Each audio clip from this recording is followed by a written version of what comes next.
নমস্কার বন্ধুরা, আশা করি আপনারা সবাই খুব ভালো আছেন আর অনেক অনেক রান্না করে পরিবারের সবাইকে খুব আনন্দে রেখেছেন। আজ রান্না করছি পমফ্রেট মাছ। নিয়ে নিয়েছি ৩ টে বেশ বড় বড় পমফ্রেট মাছ আর মাছের গায়ে নুন আর হলুদ মাখিয়ে রেখে দিয়েছি। ১০ মিনিট নুন হলুদ মাখিয়ে একটু ম্যারিনেট করে নিতে হবে। ১০ মিনিট পর কড়াইতে তেল দিয়েছি। এবার সেই তেলটা গরম হলে তেলটাকে বেশ ভালো করে একদম ধোঁয়া উঠবে সেই অবস্থা অবধি গরম করে নিতে হবে। গরম হয়ে গেলে তারপরে আঁচটা একটু মিডিয়ামে দিয়ে মাছগুলো ছেড়ে দিচ্ছি। এবার মাছগুলো যখন ভাজা হবে আস্তে আস্তে টেম্পারেচারটা আমরা আবার বাড়াবো। মাছের এক পিঠ ভাজা হয়ে গেছে, এবার অপর পিঠ। একটা কথা বলতে ভুলে গেছি, পমফ্রেট মাছ তো একটু শক্ত ধরনের, তাই গায়ে কয়েকটা স্লিট মানে কাট মার্ক দিয়ে নিতে হবে। তা নাহলে মশলা ভেতরে না গেলে মাছের স্বাদটা ঠিক খুলবে না। আর মাছ ভাজতে ভাজতে আর একদিকে একটা মশলা করে নিচ্ছি। তার জন্য নিয়েছি আদা, কাঁচা লঙ্কা, জিরে, ধনে, মৌরি।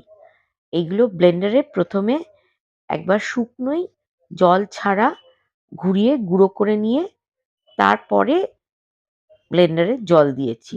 সামান্য জল দিয়ে একটু থকথকে করে বেটে নিয়েছি। খুব পাতলা হবে না, একটু থকথকে থাকবে। যাতে বাটা মসলার এফেক্টটা এর মধ্যে আসে।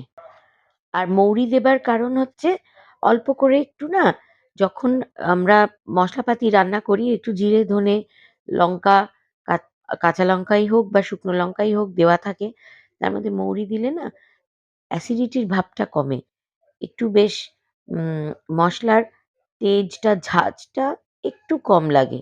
আর খেতেও বেশ একটা ঝাঁঝ মিষ্টির কম্বিনেশন হয়। সেই কারণে মৌরিটা দেওয়া। যাই হোক আমাদের মাছ ভাজা হয়ে গেছে। মাছ আমরা খুব কড়া করে ভাজিনি, আবার একদম হালকাও ভাজিনি। এবার ওই মাছ ভাজার তেলেই আমি যে মসলাটা বেটে নিয়েছি সেইটা দিয়ে দিলাম। আর দিলাম খানিকটা হলুদ গুঁড়ো। দিয়ে এবার এটা ভালো করে কষাবো। মানে একদম মসলাটা ভাজা ভাজা হয়ে যাবে। মসলার থেকে তেল ছেড়ে আসবে। সমস্ত আদার কাঁচা গন্ধ চলে যাবে। এই পর্যায় পর্যন্ত আমাদের ভাজতে হবে। এর মধ্যে দিয়ে দিলাম লবণ আর চিনি। সামান্য একটু চিনি দিলে স্বাদের একটা ব্যালেন্স হয়। তাই জন্য চিনি দেওয়া। তবে যারা একদম চিনি খান না তারা চিনিটা অ্যাভয়েড করবেন। তবে চিনি একটু রান্নায় দিলে স্বাদটা ভালো হয়। দিয়ে দিয়েছি স্বাদমতো লবণ। এবার আমাদের মসলা কষানো একদম তৈরি হয়ে গেছে। এবার আমরা ঝোলের প্রিপারেশন নেব। তার জন্য দিয়ে দেব খানিকটা জল। খুব পাতলাও হবে না, আবার খুব ভারীও হবে না। তাই জলের পরিমাণটা একটু বুঝে দিতে হবে। আমি এখানে ১ কাপ পরিমাণ জল দিয়েছি। কারণ এইটা আমরা ভাত দিয়ে মেখেই খাবো। একটু ঝোল দরকার। তো যাই হোক জল দেওয়া হয়ে গেছে ১ কাপ পরিমাণ। এবার জলটা একটু ফুটলে যখন ফুটে উঠবে টগবগ করে তার মধ্যে আমরা ভেজে রাখা মাছগুলো ছেড়ে দেব। ঝোলটা ফুটে উঠেছে। এখন আমরা মাছগুলো দিয়ে মাছগুলো আ একটু ঢাকা দিয়ে রাখতে হবে। ৭-৮ মিনিট ঢাকা দিলেই চলবে। তাতে কি হবে মাছগুলো একটু ভালো করে সেদ্ধ হবে। তবে এই ৭-৮ মিনিটের মাঝখানে একবার ঢাকনা খুলে মাছগুলো একটু উল্টে দিতে হবে।